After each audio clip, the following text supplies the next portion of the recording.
আসসালামু আলাইকুম, সকলে কেমন আছেন? আশা করি সকলে ভালো আছেন। আমি আল্লাহর রহমতে ভালো আছি। তো আজকে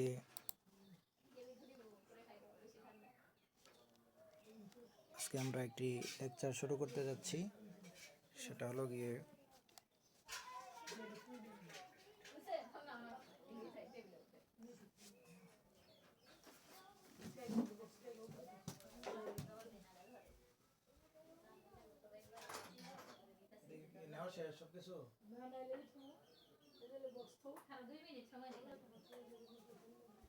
কথা আসতে বলো।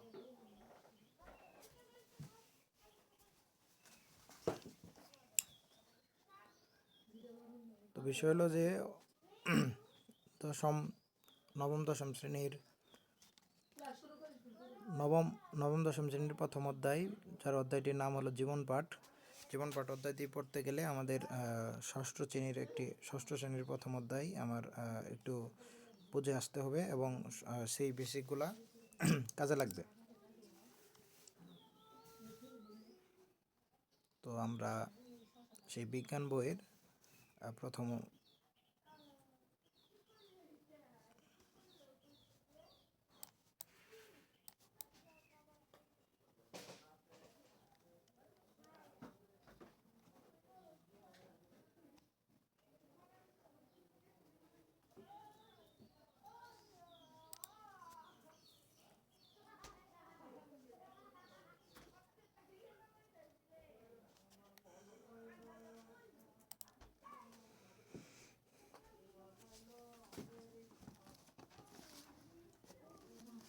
প্রথম অধ্যায় যে অধ্যায়টি আছে তার নামই হলো জীবন পাঠ।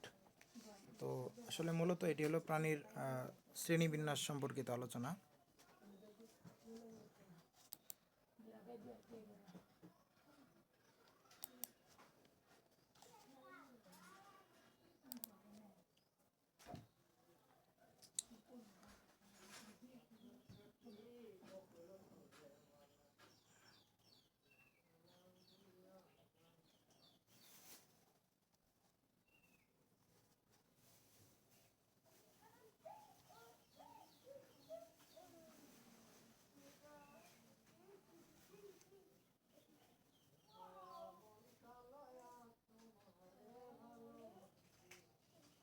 এটার দ্বিতীয় অধ্যায় জীবজগতের অধ্যায়টি আমাদের পড়ে তারপরে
তো জীবজগৎ এই দ্বিতীয় অধ্যায়ের কিছু বেসিক নিয়ে আমাদের সামনের দিকে আগাতে হবে। তো ফার্স্ট অফ অল আমাকে বলা হয়েছে যে জীবন পাঠ, তার মানে জীবন বা জীব সম্পর্কে জানতে হবে আর কি। আমরা জানি যে পৃথিবীতে দেখেন লাইন টু লাইন আমরা পড়ি, তাহলে আমরা বিস্তারিত জানবো এবং এই লেকচারের রিডিং পড়ার পরে আমরা যখন মেনলি মানে বেসিক পড়বো তখন আমরা বোর্ডে যাব আর কি। তো জীবজগৎ, দেখেন জীবজগৎ কি, যে ভীষণ বৈচিত্র্যময় এই পৃথিবী। আমরা আমাদের আশেপাশে একটু তাকালেই এই বৈচিত্র্যময় দারুণ সব উদাহরণ দেখতে পাই। এসব বস্তুর মধ্যে কারো জীবন আছে, আবার কারো জীবন নেই। যেমন মানে এই জায়গায় আসলে বলা আছে যে মানে জীব এবং জড়ের পার্থক্যগুলো দেওয়া আছে। যার জীবন আছে সেটা হলো কি জীব, আর যাদের জীবন নেই তাদের কি, তারা হলো জড়। আবার এমন কিছু রয়েছে যাদের খালি চোখে দেখা যায় না, যেমন ব্যাকটেরিয়া। আমরা ব্যাকটেরিয়া এগুলা তো খালি চোখে দেখি না, হ্যাঁ।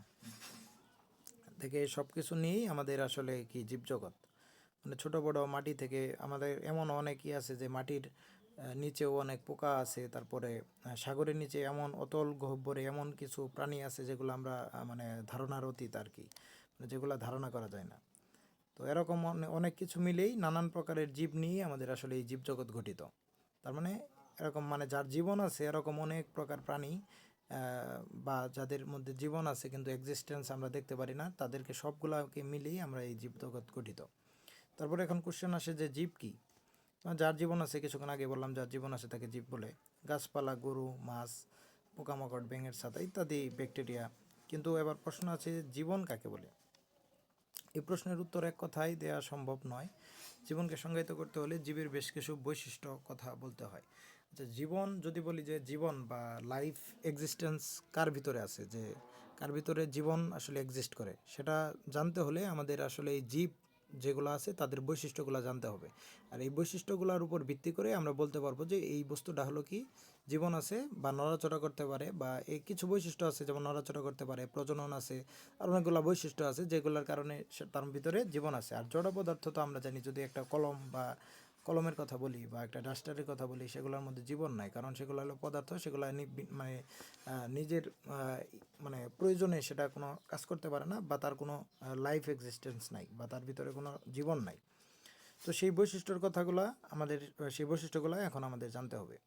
তো জীবের যে বৈশিষ্ট্যগুলো, প্রধান বৈশিষ্ট্যগুলো, সেগুলো হলো পুষ্টি লাভ। জীব টিকে থাকার জন্য খাদ্য গ্রহণ করে। আমরা জানি যে মানুষ আর সহ যত ধরনের জীব আছে, পশু পাখি থেকে শুরু করে সবারই কি প্রধান যে জীবন বেঁচে থাকার জন্য তার জন্য খাদ্য প্রয়োজন। তো খাদ্য হলো কি, যেগুলো আমরা যেমন শর্করা জাতীয় খাদ্য খাই, আমিষ জাতীয় খাদ্য খাই, এবং এরকম সবগুলা প্রাণী মানে আলটিমেটলি পরিবেশ থেকে কি খাদ্য গ্রহণ করে। তো সেই জায়গায় খাদ্য গ্রহণ থেকে, সেই খাদ্য থেকে পুষ্টি পায়। তারপরে দেহের বিকাশ বৃদ্ধি ঘটে। এটা আমরা জানি যে প্রত্যেকটা বিভিন্ন জীব যেগুলো আছে সেগুলো কি কোষ বিভাজনের মাধ্যমে তাদের কি করে দৈহিক বৃদ্ধি লাভ করে। হ্যাঁ, দৈহিক বৃদ্ধি লাভ করে, এটা আমরা জানি।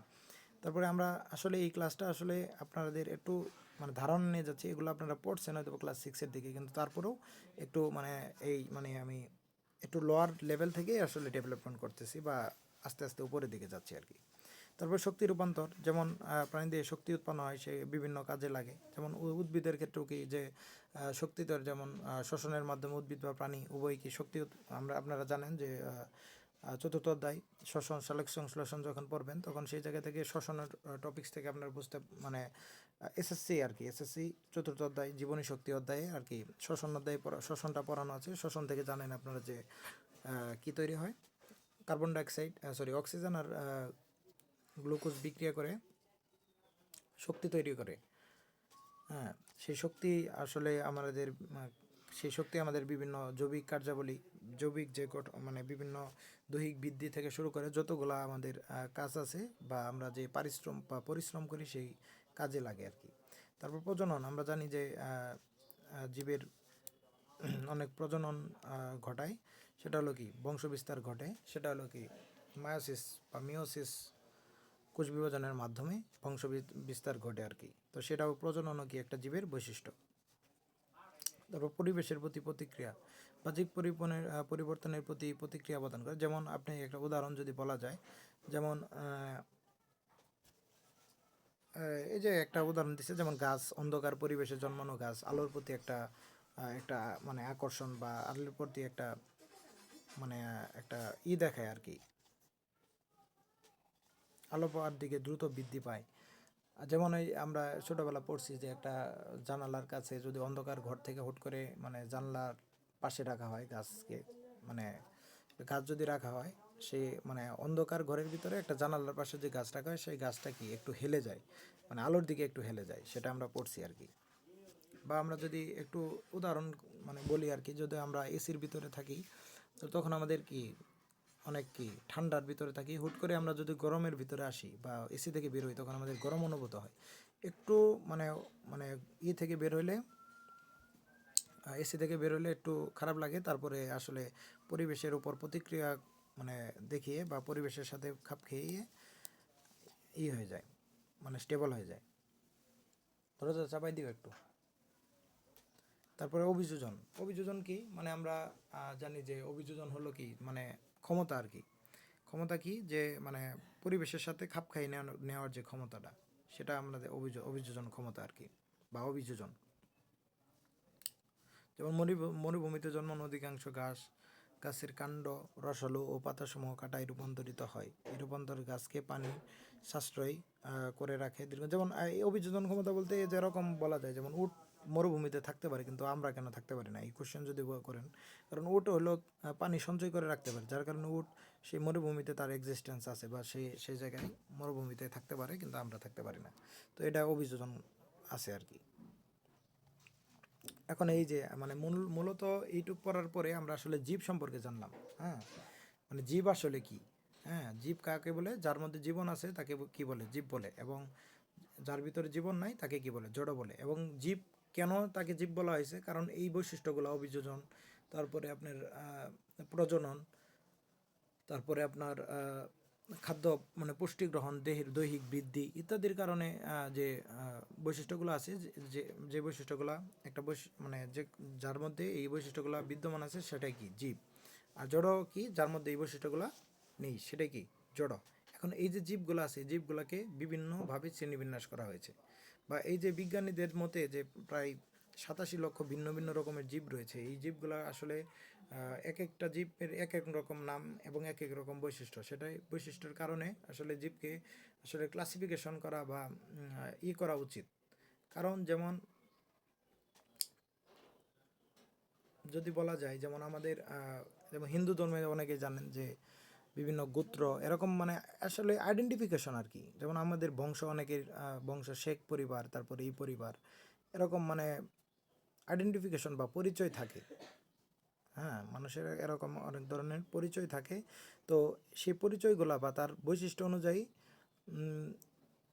আসলে বৈশিষ্ট্যগুলো জানা দরকার, যার কারণে আমরা বুঝতে পারবো যে এই এই লোকটা এই গোত্রের, সে আসলে এরকম ধরনের কাজ করতে। যেমন আমরা স্বাভাবিক এইভাবে অনেক মনে করেন যে আমাদের গ্রামে অনেকে, বা গ্রামে বা শহরে সান্দার নামে একটা ওয়ার্ড আছে, সান্দার।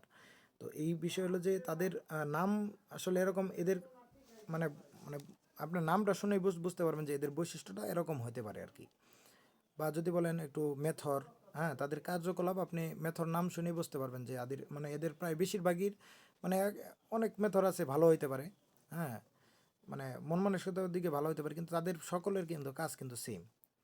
হ্যাঁ, কাজ আসলে সেম। তো এরকম আসলে আমরা এরকম একটা কমন পয়েন্ট বা কমন জিনিস শিখবো, যেটার কারণে আমরা ওই ওই সকল বা ওই শ্রেণীভুক্ত যত উদ্ভিদ বা প্রাণী আছে বা উদ্ভিদ আছে তাদের বৈশিষ্ট্য আসলে সেম রকম, এরকম আর কি। এরকমভাবে ক্লাসিফিকেশন করব বা শ্রেণীবিন্যস্ত করব। আসলে এত প্রায় 87 লক্ষ ভিন্ন ভিন্ন রকমের জীব, সেগুলো তো আসলে প্রত্যেকটার বৈশিষ্ট্য আলাদা আলাদা আলাদা আলাদাভাবে মনে রাখা যায় না। তো তাদের জন্য তাদের একটা কমন মানে একটা দলভুক্ত করে সেই দলের যে মানে বৈশিষ্ট্যগুলো, সেটা শিখলে আমরা আসলে আলটিমেটলি সকল জীব আমরা শিখতে পারবো। তো দেখেন এখানে বলা আছে যে বিজ্ঞানীদের মতে পৃথিবীতে প্রায় 87 লক্ষ ভিন্ন ভিন্ন রকমের জীব রয়েছে। জীব মানে যার মধ্যে জীবন আছে, মানে ওই যে উপরের যে বৈশিষ্ট্যগুলো শিখলাম সেই বৈশিষ্ট্যগুলো রয়েছে।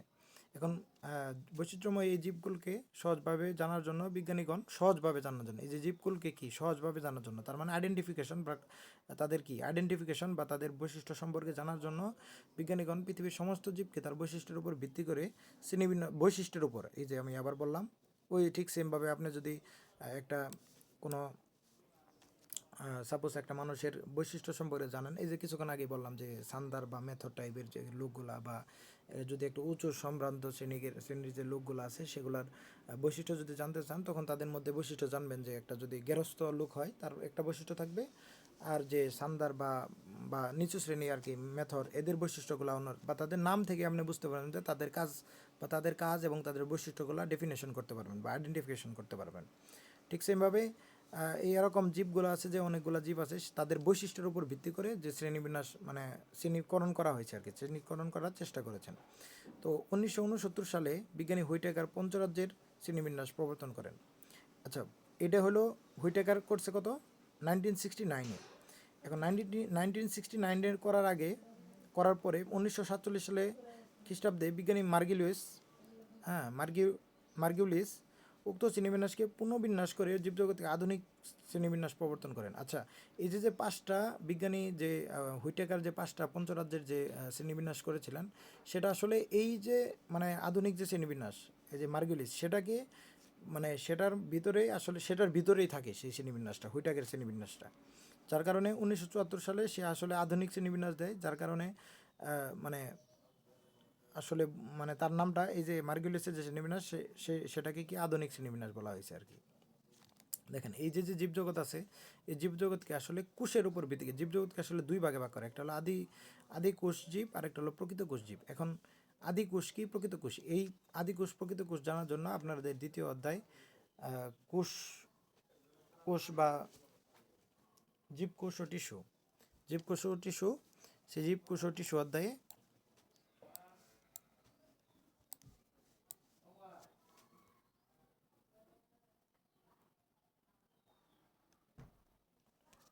সেই জীবকোষ ও টিস্যু অধ্যায়টি আমরা পড়ব যে কোষ আসলে কি। এখন আদি কোষ বলতে কি, এখন আদি বলতে আসলে প্রোক্যারিওটিক সেল। প্রোক্যারিওটিক মানে হলো আদি কোষ যে আছে সেটার মানে ইংলিশ টার্ম যদি বলেন সেটা হলো প্রোক্যারিওটিক সেল, মানে আদি নিউক্লিয়াস যুক্ত কোষ আর কি। আর একটা হলো প্রকৃত কোষী বা ইউক্যারিওটিক সেল, মানে ক্যারিয়ন মানে হলো নিউক্লিয়াস, আর প্রো মানে হলো আদি, তার মানে আদি নিউক্লিয়াস যুক্ত যে কোষগুলো আছে সেগুলোকে বলা হয়, আপনারা ইতিমধ্যে জানেন যে আদি নিউক্লিয়াস যুক্ত যে কোষ সেটাকে বলে আদি কোষ, এবং নিউক্লিয়াসের উপর ভিত্তি করে কোষকে দুই ভাগে ভাগ করা হয়, একটা হলো আদি কোষ আর একটা কি প্রকৃত কোষ, বা নিউক্লিয়াসের গঠনের ভিত্তি করে কোষ দুই ধরনের, একটা আদি কোষ আর একটা কি প্রকৃত কোষ। আর প্রকৃত কোষ মানে হলো ইউক্যারিওটিক, আর একটা হলো প্রোক্যারিওটিক। এখন এই যে যে কোষগুলোর ভিতরে আসলে যে জীবের ভিতরে আসলে আদি কোষ বিদ্যমান বা আদি কোষ বা প্রোক্যারিওটিক সেল বিদ্যমান, তাদের সেই জীবকে কি বলে, আদি কোষী জীব। আর প্রকৃত কোষী জীব কি, যে জীবগুলার ভিতরে যে জীবগুলা এই যে প্রকৃত কোষী জীব, তার মানে এই জীবের ভিতরে কি আসে, প্রকৃত কোষ আছে, তার মানে কি নিউক্লিয়াস গঠিত, বা মানে ইউক্যারিওটিক মানে ইউ মানে হলো কি গুড বা ভালো, বা বা কি বা ডেভেলপড কোষ আর কি। যে নিউক্লিয়াস আসলে কি সুগঠিত, কেরিয়ন মানে হলো নিউক্লিয়াস, আর ইউ মানে হলো কি গুড বা ভালো নিউক্লিয়াস বা গঠিত নিউক্লিয়াস, সেটা হলো কি প্রকৃত কোষী। এখন এই যে আদি কোষ আছে, আচ্ছা আদি কোষ যে জীব আছে সেটার ভিতরে শুধুমাত্র একটা রাজ্য, এই যে এই পর্যন্ত যে এই যে দুইটা জীব, আদি কোষী জীব আর একটা হলো প্রকৃত কোষী, এটা দুই ভাগে ভাগ করছে, সেটা ভাগ করছে কে 1974-এ মার্গুলিস দুই ভাগে ভাগ করছে, একটা হলো আদি কোষ জীব আর একটা হলো প্রকৃত কোষী জীব। তারপরে 1969-এ যে মনেরা প্রতিষ্ঠা ফানজাই প্লান্টি অ্যানিমেলিয়া, এটা ভাগ করছে কেনা হুইটাকার মূলত আসলে বিবর্তনের উপর ভিত্তি করে এই মানে এই পাঁচটি পঞ্চরাজ্যে ভাগ করছে। দেখেন মনেরা হলো মানে আমরা আস্তে আস্তে পড়বো, কিন্তু আমরা প্রথমে জানবো যে এই যে আমরা মানে বিবর্তনের ভিত্তিতে বলতে আমরা জানি যে প্রত্যেকটা একটা কোষ থেকে প্রথমে প্রথমে কোষ ছিল না, সেই কোষ আসলে ডেভেলপড হয়েছে, তারপরে আস্তে আস্তে ডেভেলপ করে আমরা আসলে প্রাণীর কোষ বা উদ্ভিদ কোষ এই অধ্যায় মানে প্রাণী কোষ উদ্ভিদ কোষ পর্যন্ত এসেছি। কিন্তু এর আগের যে কোষগুলো ছিল মানে আদিকালের যে কোষগুলো ছিল সেগুলো কিন্তু ডেভেলপ কোষ ছিল না, সেগুলোর ভিতরে নিউক্লিয়াস ছিল না, বা অনেক অনেক পরে আর কি নিউক্লিয়াস আসে। তো আস্তে আস্তে আমরা শিখবো আর কি। দেখেন আগে প্রাথমিকভাবে এই ধারণাগুলো নেন, মানে আমরা যখন বোর্ডে পড়াবো তখন আসলে বিস্তারিত পড়াবো, তবে এই ক্লাস 6-এর যে বেসিকটা এই বেসিকগুলা 9-10-এর যে বই আসলে জীবন পাঠ, সেই অধ্যায়ের যে মনেরা প্রতিষ্ঠা ফানজাই বা হুইটাকের যে শ্রেণীবিন্যাস দেওয়া আছে সেগুলো পড়ার ক্ষেত্রে খুব গুরুত্বপূর্ণ মানে বেসিক ডেভেলপমেন্ট হবে আর কি। তো বিষয় হলো দেখেন যে মনেরা এই রাজ্যের অধীনে বিন্যস্ত জীবগুলোর বৈশিষ্ট্য হলো, তার মানে এই যে মনেরা আসলে আসলে কি আদিকোষী জীব। আদিকোষ জীব মানে কি আমি বলছিলাম যে প্রোক্যারিওটিক, তার মানে কি নিউক্লিয়াস গঠিত হয় নাই বা নিউক্লিয়াস সুগঠিত না। তার মানে এই যে মনেরা রাজ্য আছে তার মানে বুঝতে হবে যে এই আদিকোষী জীব মানে তার মানে এই যে আদিকোষের যে বৈশিষ্ট্যগুলা সেই বৈশিষ্ট্যগুলো কি মনেরার মধ্যে এক্সিস্ট করবে। কারণ কি আদিকোষী যে জীব যা আছে তার ভিতরে একটা শ্রেণীবিন্যাস করা হয়েছে, সেটা হলো কি মনেরা, বা একটা মাত্র শ্রেণী বা মানে একটা মাত্র শ্রেণী, সেটা হলো একটা মাত্র রাজ্য, সেটা কি মনেরা।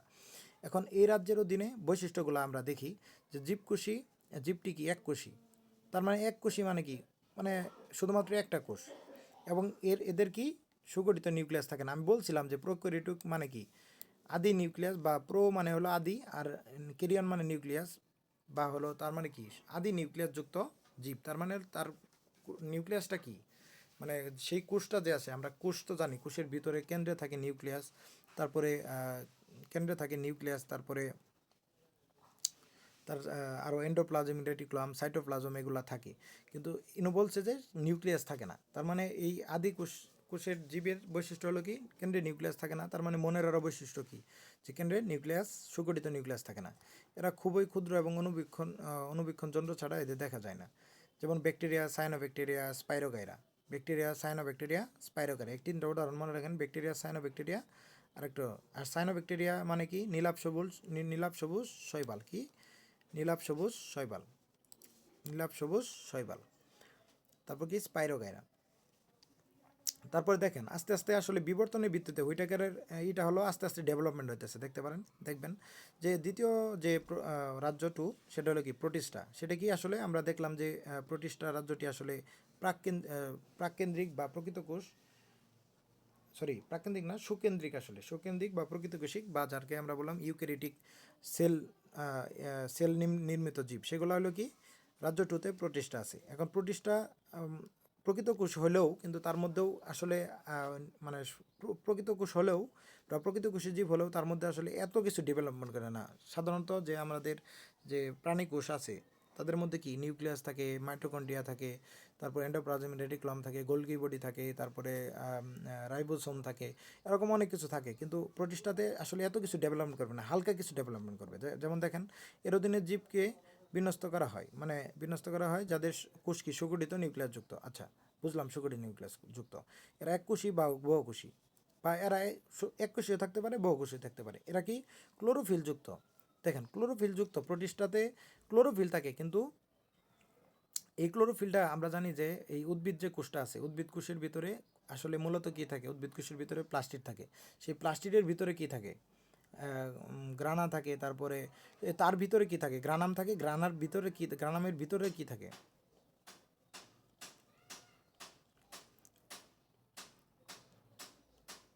থাইলাকয়েড আছে, সে থাইলাকয়েড, এগুলোর ভিতরে কি থাকে, ক্লোরোফিল থাকে, কিন্তু একক বা দলবদ্ধভাবে থাকতে পারে। আচ্ছা এই ক্লোরোফিলটা কি, তাদের মধ্যে এই ক্লোরোফিলটা কি সরাসরি আছে, প্লাস্টিড তো এই এর মধ্যে বিদ্যমান থাকে না, তাহলে ক্লোরোফিল কীভাবে এক্সিস্ট করে? ক্লোরোফিল কিন্তু এটা কিন্তু প্লাস্টিড থাকে না, কিন্তু ক্লোরোফিল এক্সিস্ট করে। যার কারণে কি, যদি ক্লোরোফিল এক্সিস্ট করে তার মানে সেটা কি সালেকশন সংশ্লেষণ প্রক্রিয়ায় কিছু না কিছু কি করতে পারে, খাদ্য গ্রহণ বা খাদ্য করতে পারে, বা খাদ্য তৈরি করতে, খাদ্য করতে পারে আর কি।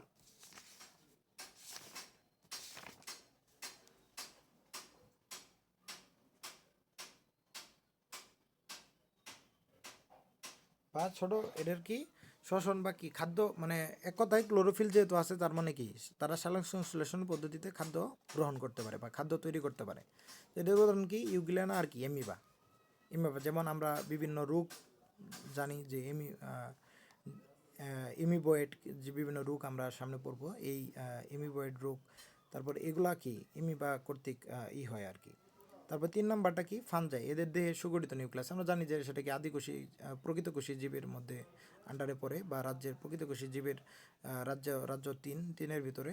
তো যার কারণে এটা কি সুগঠিত নিউক্লিয়াস মাস থাকবে। এরা এককোষী বা বহুকোষী, বা তাদের মধ্যে কি এককোষী কোষ একটা কোষ দ্বারা গঠিত হতে পারে, বহু কোষ দ্বারা গঠিত হতে পারে। কিন্তু এদের দেহে কি নাই, ক্লোরোফিল নাই। এদের দেহে ক্লোরোফিল নাই। এরা কি পরভোজী, তার মানে পরভোজী মানে অন্যর উপর ডিপেন্ড করে তারা আসলে খাদ্য গ্রহণ করে, বা অন্যের উপর কী করে খাদ্য গ্রহণ করে আর কি। তারা এর জন্য তারা কি পরভোজী। উদাহরণ ইস্ট পেনিসিলিয়াম মাশরুম। মাশরুমের আরেকটা ইংলিশ নাম হলো অ্যাগারিকাস। মাশরুমের ইংলিশ নাম কি, অ্যাগারিকাস। তারপরে সর্বশেষ দেখেন আস্তে আস্তে কিন্তু ডেভেলপমেন্ট হইতেছে। এটাতে ক্লোরোফিল যুক্ত ছিল, এটাতে নেই, কিন্তু মানে আস্তে আস্তে ডেভেলপমেন্ট হইতেছে যে এরা একক বা দলবদ্ধভাবে থাকতে পারে, বহুকোষী, একক কোষী বা বহুকোষী। দেখেন তারপরে প্রাণটিতে আসেন উদ্ভিদ জগৎ, যে অধিকাংশ উদ্ভিদ নিজেই নিজের খাদ্য প্রস্তুত করতে পারে। দেখেন এদের ভিতরে সুগঠিত মানে ছিল না, প্লাস্টিড ছিল না, কিন্তু তারপরে ক্লোরোফিল এক্সিস্ট করছে। এদের ভিতরে আবার ক্লোরোফিল নাই, তারা কি পরভোজী, অন্যজনের কাছ থেকে খাদ্য গ্রহণ করে, নিজেরা খাদ্য গ্রহণ করে আর কি। আর প্লান্টি মানে কি উদ্ভিদ জগৎ। আচ্ছা উদ্ভিদ জগতের ভিতরে আসে অধিকাংশ উদ্ভিদ নিজেরা খাদ্য গ্রহণ, তার মানে এর মধ্যে কি আছে, মাস্ট কি আছে, প্লাস্টিড আছে। এদের দেহ অসংখ্য কোষ দিয়ে গঠিত। অসংখ্য কোষ মানে কি, বহুকোষীয়। দেখেন আগে আসছিল সর্বপ্রথমে এক কোষ, তারপরে আস্তে আস্তে তারা এক কোষ হতে পারে, আবার বহু কোষ হতে পারে। ফানজাইয়ের ক্ষেত্রেও কি, প্রোটিস্টার ক্ষেত্রেও এক কোষী বা বহু কোষ হতে পারে, ফানজাইয়ের ক্ষেত্রেও কি এক কোষী বা বহু কোষ হতে পারে। প্লান্টের ক্ষেত্রে তারা কি অবশ্যই কি অসংখ্য কোষ দ্বারা গঠিত, তার মানে অবশ্যই তারা কি বহুকোষী জীব। তার মানে বহুকোষী অধিকাংশ কোষ, মানে অধিকাংশ কি কোষ, ওই কোষগুলা কি হবে, নিউক্লিয়াস, সুগঠিত নিউক্লিয়াসযুক্ত অধিকাংশ কোষ মিলে কি হবে, প্লান্টি গঠিত হবে, বা প্লান্টি আসলে গঠিত, বা প্লান্টি মানে উদ্ভিদ যে আসে তাদের দেহ গঠিত আর কি, এদের দেহ গঠিত। এদের কোষপ্রাচীর সেলুলোস নির্মিত। দেখেন এটা একটু মনে রাখেন যে ফানজাইয়ের যে কোষপ্রাচীর সেটা হলো কাইটিন নির্মিত, আর এই সেলুলোস নির্মিত মানে আমরা জানি যে সেলুলোস হেমিসেলুলোস।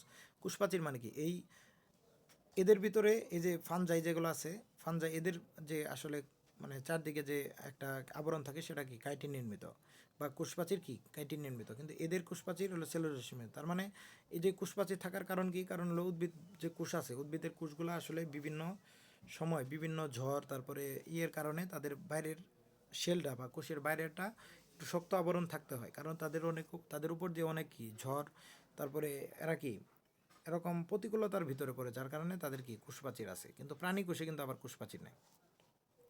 এদের কোষে সুগঠিত নিউক্লিয়াস থাকবে, এটা আমরা জানি, কোষগহ্বর বিদ্যমান। আচ্ছা ঠিক আছে। আচ্ছা, তারপরে উদ্ভিদে সবুজ কণিকা বা ক্লোরোফিল থাকে, তাই এরা খাদ্য প্রস্তুত করতে পারে। দেখেন ক্লোরোফিল থাকে, সবুজ কণিকা থাকে, তার মানে যে প্লাস্টিড থাকে, এক কথায় প্লাস্টিড থাকে। প্লাস্টিডের ভিতরে কি থাকে, থ্যালাকয়েড আছে, সেই থ্যালাকয়েডের ভিতরে কি থাকে, এই ক্লোরোফিলগুলো থাকে। তাই এরা কি খাদ্য প্রস্তুত করতে পারে। যেমন জাম, যেমন আমরা আশেপাশে যে মানে গাছগুলো দেখি, সেগুলাই হলো কি প্লান্টের অন্তর্ভুক্ত। এখন এই উদ্ভিদ জগৎ যে আছে, এই উদ্ভিদ জগৎ, সেই উদ্ভিদ জগৎকে আবার দুই ভাগে ভাগ করা হয়। একটা কি অপুষ্পক উদ্ভিদ, আর একটা কি সুপুষ্পক উদ্ভিদ। এখন অপুষ্পক মানে কি, যার মধ্যে কি যে সকল উদ্ভিদের ফুল হয় না, আর সপুষ্পক মানে যেগুলোর কি হয়, ফুল হয়। তাহলে সমাঙ্গবর্গীয়, মজবর্গীয়, ফানবর্গীয়, এই তিনটাকে ভাগে ভাগ করতে হয়। একটা হলো মজবর্গীয়, ফানবর্গীয়, আর একটা কি সমাঙ্গবর্গীয়। এখন এই সমাঙ্গবর্গীয়র মধ্যে আছে কি শৈবাল আর ছত্রাক, শৈবাল আর ছত্রাক। আর একটা হলো কি মজবর্গীয়, আর একটা হলো ফানবর্গীয়। আর সপুষ্পক উদ্ভিদের ভিতরে আছে মানে যেসব উদ্ভিদের কি হয়,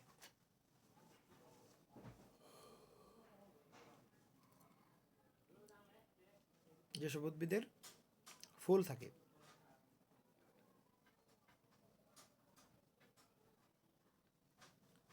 সেটা আবার এই একটা কি নগ্নবীজি, তার মানে কি তার বীজটা আসলে কি নগ্ন অবস্থায় পাবে বা খোলা অবস্থায় থাকে। আর আবৃতবীজি যেটা কি, বীজগুলা কি আবৃত অবস্থায় বা ঢাকা ঢাকা থাকে আর কি।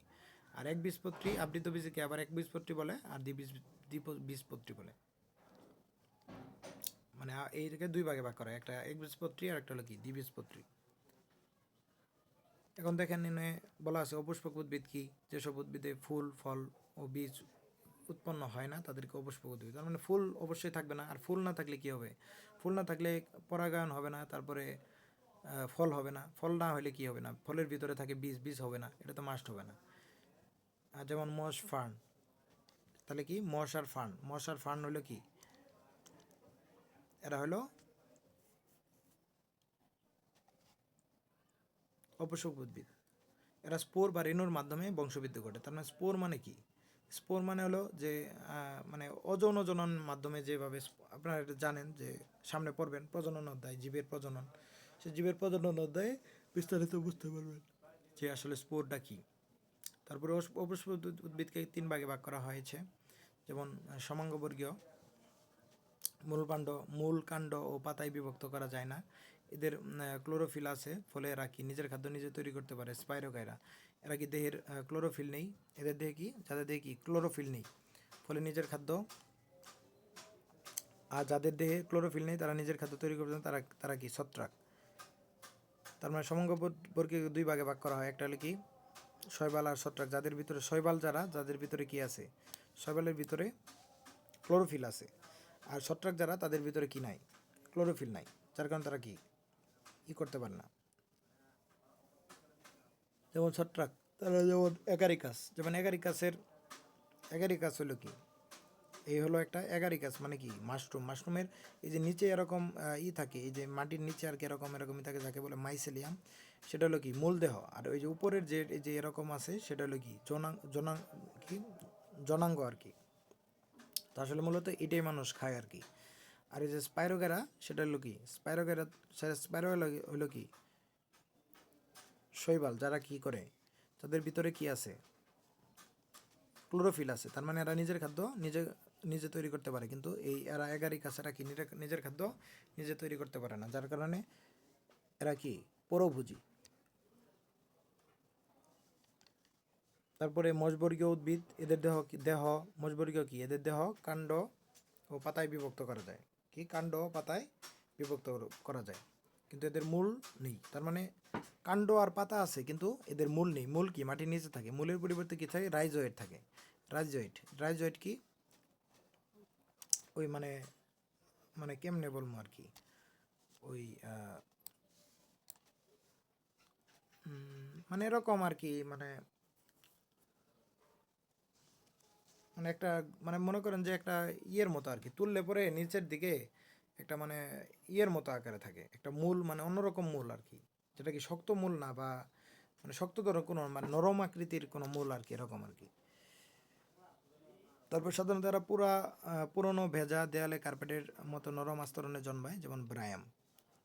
উদাহরণটা মনে রাখবেন, ব্রায়াম। ফানবর্গীয় ফানবর্গীয় উদ্ভিদের দেহে মূল কাণ্ড পাতায় বিভক্ত। মূল কাণ্ড তিন ভাবে বিভক্ত করা যায়, আর এটা দুই ভাবে এদের কি দেহকাণ্ড ও পাতায় বিভক্ত করা যায়, আর এর মূল কাণ্ড পাতায় বিভক্ত করা যায়। এদের দেহে পরিবহন টিস্যু রয়েছে, ও কচি পাতাগুলো কুণ্ডলীর মতো থাকে, কুণ্ডলিত থাকে।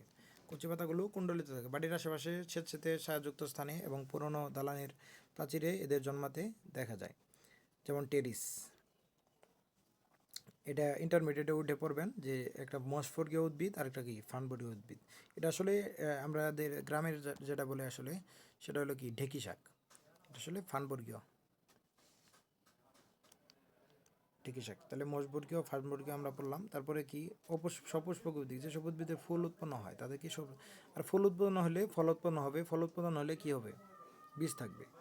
নারিকেল, এগুলো কি মূলকাণ্ড ও পাতায় বিভক্ত। মূলকাণ্ড তো থাকবেই, বাঁশবেদানি, আম, জাম, এগুলার কি মূল থাকে, কাণ্ড থাকে, পাতা থাকে। যেমন এরকম একটা গাছ হইলে এটা মাটির নিচে যেটা সেটা কি মূল, আরে সরি,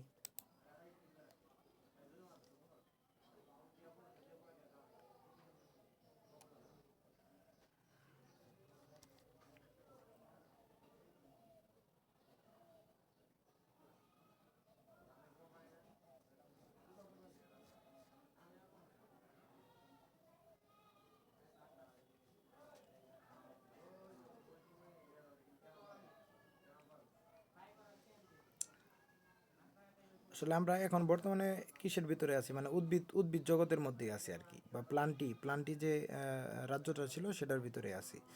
সপুষ্পক দিক তার মানে কি, যে আমরা যে জানি যে মূল মানে কি একটা গাছ, এরকম গাছ হইলে গাছের যে নিচে যে এরকম আর কি, এই গাছের যে নিচে যে আছে সেটা হলো কি মূল। আর এটা কি এই যে এই অংশটা কি কাণ্ড, আর এগুলো তো পাতা।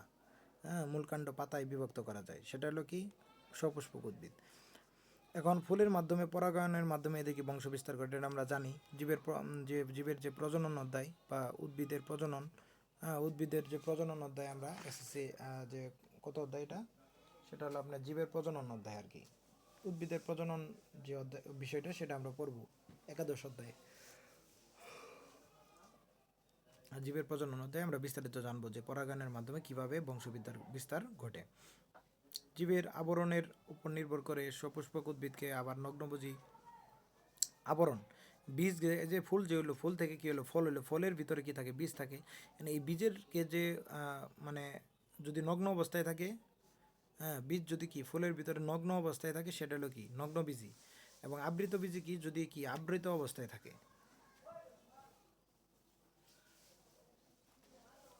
মানে আবৃত মানে ঢাকা থাকে আর কি, সেটা হলো কি আবৃত বীজি। যেমন যদি নগ্ন বীজের একটা উদাহরণ দেবেন, যেমন আপনারা ডাঙ্গা শাক, ডাঙ্গা হয়তো বা জানেন গ্রামের ভাষায়, তো ডাঙ্গার দেখবেন ফুলের চারদিকে দেখবেন যে ওই বীজগুলো আসলে এরকম অবস্থায় আছে আর কি, খোলা অবস্থায় আছে, সেটা হলো কি নগ্ন বীজের উদাহরণ। আবার যদি বলেন যে ওই সরিষার ক্ষেত্রে দেখবেন যে এরকম ঢাকা থাকে, সরিষার ভিতরে এরকম সরিষার যেমন ঢাকা থাকে, এই সরিষা কি করা হয় আবার বোনা হয়, তো এর ভিতরে কি আছে আসলে সরিষার বীজগুলা কি হয় ঢাকা থাকে আর কি। এবার নগ্ন বীজ উদ্ভিদের ফুলে কি থাকে না, গর্ভাশয় থাকে না। তার মানে গর্ভাশয় তো জানেন যে ওই আমরা জানি কি গর্ভাশয় থেকে ফল উৎপন্ন হয়। এখন যদি গর্ভাশয় না থাকে তাহলে সেই ফলে গর্ভাশয় যদি না থাকে তাহলে কি হবে না, ফল উৎপন্ন হবে না। তাই বীজ নগ্ন অবস্থায় থাকে। বীজ নগ্ন অবস্থায় থাকে, এটা আমরা জানি। নগ্নবীজি মানে সাইকাস, পাইনাস ইত্যাদি হলো কি নগ্নবীজি উদ্ভিদের উদাহরণ। আর আবৃতবীজি উদ্ভিদের গর্ভাশয় থাকে, তারা কি ফল উৎপাদন হয় এবং কি বীজ আবৃত অবস্থায় থাকে। তার মানে ফলের ভিতরেই কি থাকে, বীজ থাকে। তার কারণে কি বীজটা ফলের ভিতরে আবৃত থাকে। যেমন আম, জাম, সুপারি। যেমন আম গাছে যদি আম বলেন, আমরা আম খাওয়ার পরে ভিতরে আটিটাই হলো কি বীজ, সেটা কি আবৃত অবস্থায় আছে আর কি। জাম খাওয়ার পরেও জামের যে খাওয়ার পরে ভিতরেরটা থাকে সেটা হলো কি বিচি আর কি, যাকে বলে আর কি বীজ আর কি। আচ্ছা যাক, এখন আমরা প্লান্টই পড়লাম। এখন আসেন এনিমিলিয়া। এনিমিলিয়া মানে হলো প্রাণী জগৎ। যেমন এই যে আমরা উদ্ভিদ, প্রাণী, মানে মূলত জীবকে আসলে দুই ভাগে ভাগ করে। একটা হলো কি উদ্ভিদ, প্রাণী। কিন্তু এছাড়াও যে ওই যে আমরা মনেরা, ব্যাকটেরিয়া এগুলো পড়লাম, তো এগুলোও আসলে কি প্রাণী না, এগুলোর মধ্যেও কিন্তু জীব আছে। এগুলো কিন্তু জীবকে আসলে মূলত দুই ভাগে আমরা, মানে সাধারণত দুই ভাগে, একটা হলো কি উদ্ভিদ আর একটা প্রাণী। এটা তো আমরা সচরাচর দেখি, উদ্ভিদ এবং প্রাণী আমরা সচরাচর দেখি। কিন্তু এইগুলা মানে ওই যে ব্যাকটেরিয়া, নীলাভ, সবুজ শৈবাল, এগুলোতে আমরা চোখে দেখি না। হ্যাঁ, ব্যাকটেরিয়া এগুলো, ভাইরাস, এগুলো তো চোখে দেখি না। তাই সেগুলো তো আসলে জীব। তাহলে তাদেরও ক্লাসিফিকেশন করা দরকার না, তাদেরও তো একটা রাজ্যের ভিতরে আনা দরকার। যার কারণে ওই মনেরা, প্রতিষ্ঠা, এগুলো আসলে এককোষী জীবগুলা, সেগুলা কি শ্রেণীবিন্যাস করা হয়েছে। আর বহুকোষী জীবগুলা যেগুলো আমরা সচরাচর দেখি, যেমন উদ্ভিদ কোষ, প্রাণী কোষ, এটা তো ডেভেলপড, মানে অনেকগুলা, মানে এগুলো সুগঠিত নিউক্লিয়াস যুক্ত, এবং কি এরা হলো মানে একদম ডেভেলপড কোষ দ্বারা আসলে এগুলা গঠিত আর কি, উদ্ভিদ আর প্রাণী। অ্যানোমিলিয়া মানে প্রাণী জগৎ। এখন এসব জীবের কোষে সেলুলোজ নির্মিত কোষপ্রাচীর থাকে না। কি থাকে না? সেলুলোজ নির্মিত কোষপ্রাচীর থাকে না। আমরা বলছিলাম যে প্রাণী কোষের কি কোষপ্রাচীর থাকে না। সাধারণত এই কোষগুলো কি প্লাস্টিডও থাকে না। প্লাস্টিড থাকলে পরে কী হয়, সালোক সংশ্লেষণ হয়। সালোক সংশ্লেষণ বা ক্লোরোফিল থাকে, ক্লোরোফিল থাকলে সালোক সংশ্লেষণ ঘটে। সালোক সংশ্লেষণ মানে কি নিজের খাদ্য নিজে তৈরি করতে পারে। আমরা মানুষ কি বা পশু পাখি কি নিজের খাদ্য নিজে তৈরি করতে পারে? পারে না। তারা কি অন্য গাছে সালোক সংশ্লেষণ করে, সেই জায়গা থেকে ফল, গ্লুকোজ উৎপন্ন করে, সেই জায়গা থেকে কি ফল আমরা খাই, বা ধান উৎপাদন করে বা চাল উৎপাদন করে, সেই খাদ্য আমরা কি বা গ্লুকোজ উৎপাদন করে সেগুলো আমরা খাই। তাহলে কি আমরাও এক ওয়ান কাইন্ড অফ কি উদ্ভিদের উপর নির্ভরশীল। তার মানে আমাদের কি প্লাস্টিক থাকে না। তাই এবং খাদ্য গ্রহণের উপর কি উদ্ভিদের উপর পরোক্ষ এবং প্রত্যক্ষভাবে নির্ভরশীল। উদাহরণস্বরূপ গরু, ছাগলে আমরা সবাই কি প্রাণী। প্রাণী জগৎকে আমরা নানা ভাগে ভাগ করতে পারি। মেরুদণ্ডের উপস্থিতিতে আমরা কি দুই ভাগে প্রাণী জগৎ ভাগ করে, একটা অমেরুদণ্ডী, একটা মেরুদণ্ডী। আপনারা জানেন যে যদি মেরুদণ্ড থাকে, বা আমরা জানি যে নটোকর্ড বা নতকর্ড থেকে মেরুদণ্ড তৈরি, বা এই যে আমাদের যে শরীর আছে, শরীরের পিছনের দিকে যে একটা শক্ত হাড় আছে, ঘাড় থেকে শুরু করে বা শোষণা কাণ্ড থেকে শুরু করে একবারে পিঠের একবারে অগ্রভাগ পর্যন্ত যেটা বিদ্যমান, সেটা হলো কি মেরুদণ্ড। তো মেরুদণ্ড যার আছে তার কি মেরুদণ্ডী প্রাণী, আর যে নাই তারা কি অমেরুদণ্ডী প্রাণী। যেমন মশা, মাছি, এগুলো কি অমেরুদণ্ডী প্রাণী। তো আসলে এটা আপনারা বুঝতে পারছেন যে অমেরুদণ্ডী, যেমন এই যে কেঁচু, প্রজাপতি, এগুলো কি অমেরুদণ্ডী প্রাণী, মাছি। আর অমেরুদণ্ডী প্রাণী হলো এগুলা। আর মেরুদণ্ডী প্রাণীর মধ্যে মাছ একটা মেরুদণ্ডী প্রাণী, মানুষ, এগুলো কি মেরুদণ্ডী প্রাণী। তো বিষয় হলো যে এই বেসিকটুক আসলে নেওয়ার কারণ হলো যে আমরা আসলে মানে কি পড়লাম, আসলে আমরা জানলাম যে এই জীব আসলে কি। এখন আমরা সামারি করি। আসলে এই ক্লাসটা ষষ্ঠ শ্রেণীর যে বিজ্ঞান, সে বিজ্ঞান দ্বিতীয় অধ্যায়, সেটা কি তাদের জন্য কাজে লাগবে, এবং ইন্টারমিডিয়েটের যারা জীবন পাঠ অধ্যায় পড়বে তাদের একটু সিম্পল বেসিক কাজে লাগবে। যখন আমরা এই বোর্ডে যখন পড়াবো বা বোর্ডের মানে লেকচার করাবো, তখন কি এই বিষয়টা মানে বিস্তারিত জানতে পারবা। তো আপাতত আসলে মোটামুটি একটা বেসিক অর্জন হলো। আর আর যারা এসএসসি মানে যারা ক্লাস সিক্সে আছেন, তারা এই ক্লাসটি দেখবেন। তারা হলো বিষয়টা হলো সিক্সের জন্য এই ক্লাসটি আমরা রেকর্ড দিয়ে দিব। তো বিষয় হলো আমরা প্রথমে জীবজগৎ কি, আমরা আমাদের পাশে অনেক জীব আছে যেগুলো কি আনুবীক্ষণিক বা চোখে দেখা যায় না। আবার যেগুলো অনেকগুলো আছে মানে অনেকগুলো আছে এককোষী, সেগুলো একটা কোষ দ্বারা যদি গঠিত হয় কোনো জীব, সেটা কি দেখা যাবে? দেখা যাবে না। কিন্তু অন্যান্য যেগুলো আছে, যেমন প্রাণী, যেমন আমরা মানুষ, অনেকগুলো কোষ দ্বারা গঠিত হয়, ট্রিলিয়ন প্রায় মানে মানুষের প্রায় 10⁻14 কোষ দ্বারা গঠিত। তো এরকম বিষয় হলো যে এরকম কোষ দ্বারা যদি দেহ গঠিত হয়, তাহলে আমাদের অবশ্যই মাস দেখা যাবে। কিন্তু একটা কোষ নিয়ে যে প্রাণীটা গঠিত বা যে জীবটা গঠিত, সেটার বা তার ভিতরে জীবন আছে, কিন্তু সে উদ্ভিদও না প্রাণীও না, তাদেরও তো কিছু ক্লাসিফিকেশন আন্ডারে আনা দরকার, যার কারণে